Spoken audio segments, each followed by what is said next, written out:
What if the biggest assumption of your entire life is wrong? You wake up in the morning, look at your hands, feel the weight of your body on the bed, and automatically assume that you are that you are in there, that you are this collection of bones, muscle, and neurons breathing while the world turns. But what if I told you that nobody has ever proven that science, philosophy, and the oldest spiritual traditions on the planet all point in the same unsettling direction? You are never inside your body.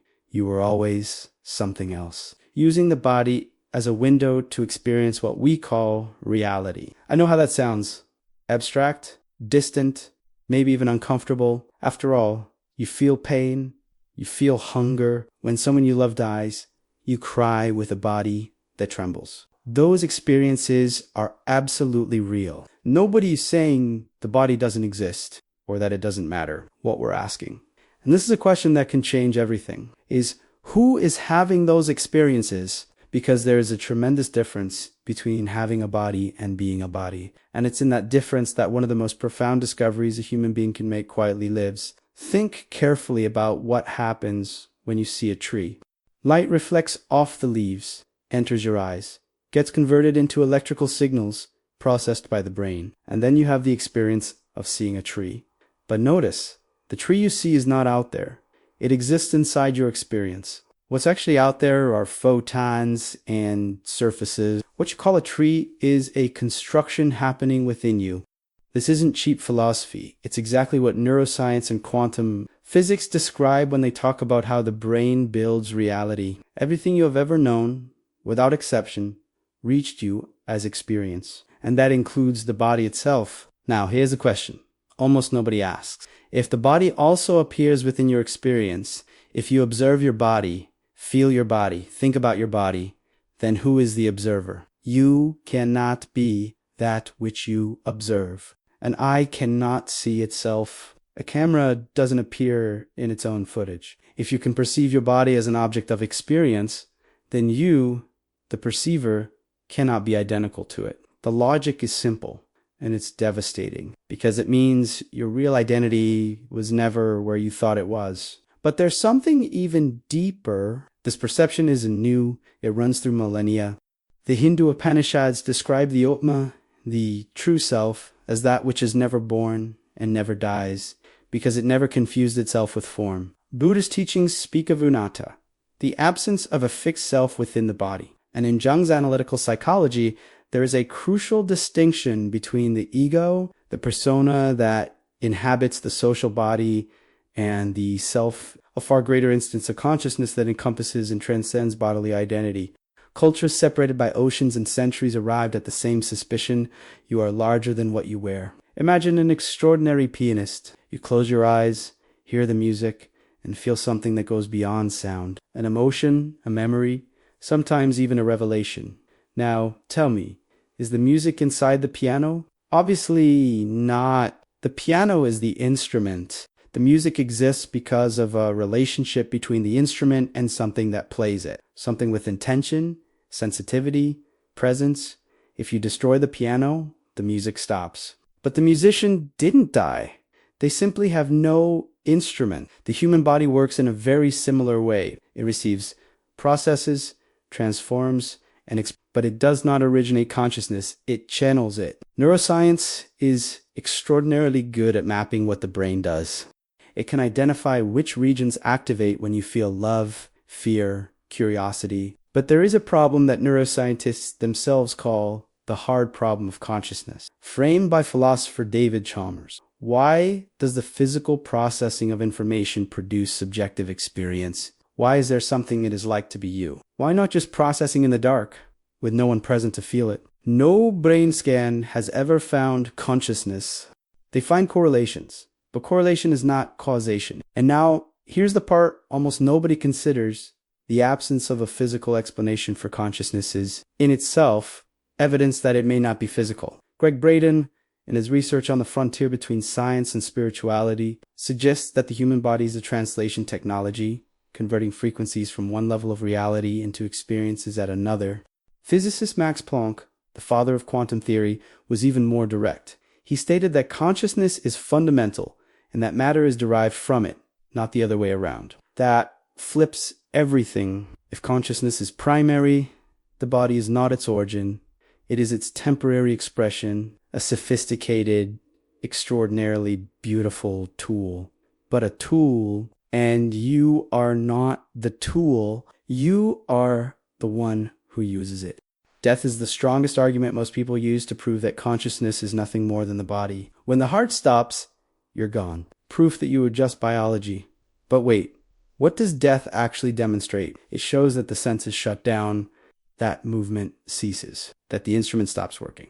That is undeniable and painful. But proving the instrument stopped is not the same as proving the musician vanished. A broken radio no longer broadcasts sound, but that doesn't mean the radio waves cease to exist. They continue. The receiver is simply no longer available to pick them up. There are thousands of documented near-death experience accounts from researchers like Raymond Moody and Pim van Lam. A Dutch cardiologist who published in the prestigious journal The Lancet, followed patients who were clinically dead and returned with detailed accounts of experiences during the period of no measurable brain activity. People who described observing their own bodies from an external vantage point, who brought back verifiable information they could not have obtained through physical senses. We are not talking about vague mysticism. We are talking about data that challenges the materialist model of consciousness with a seriousness that mainstream science still struggles to face. But there's something even deeper. These accounts do not describe death as extinction. They describe consistently an expansion. But perhaps the most unsettling point isn't what happens after death. It's what death reveals about life. If during clinical death, consciousness persists while the body is not functioning, then consciousness and the body were never the same thing. Death would not be the end of consciousness. It would be the end of a particular way of perceiving, like switching glasses, or perhaps taking them off entirely. The Set teachings, channeled by Jane Roberts, describe death as a transition of focus, not an ending, but a change of channel. The signal continues, the broadcast shifts, and if you are not the body, then the body was never your prison. That sounds simple, but the implications are enormous. Think about how much of your existential anxiety comes from trying to protect, preserve, and defend something you believe to be you. The obsession with physical appearance, the fear of aging, the terror of death, all of it makes sense if you believe your existence is contained within a fragile, perishable, biological structure. But what if that structure is simply where you are currently showing up? What if you, the real you, has no borders that need defending? The mystical traditions of virtually every human culture describe states of expanded consciousness where the feeling of being trapped in the body dissolves. And what arises is not terror, but recognition, as if consciousness says, "Ah, yes, I remember myself." This shows up in deep meditation practices, in the contemplative experiences described by Meister Eckhart, in the mystical states of Teresa of Avila, in the visions of indigenous shamans, in the accounts of spiritual expansion documented by Stanislav Graf's transpersonal psychology. Cultures that never knew each other describe the same inner landscape. That is not coincidence. That is a map.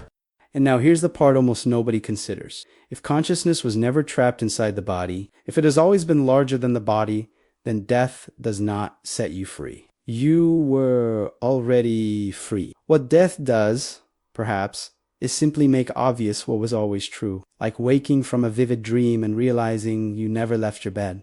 The room was there the whole time. You were just so absorbed in the dream's narrative that you forgot your true dimension. Death, from this perspective, is not the end of your story. It is the moment you remember that you were always the one telling the story, not the character.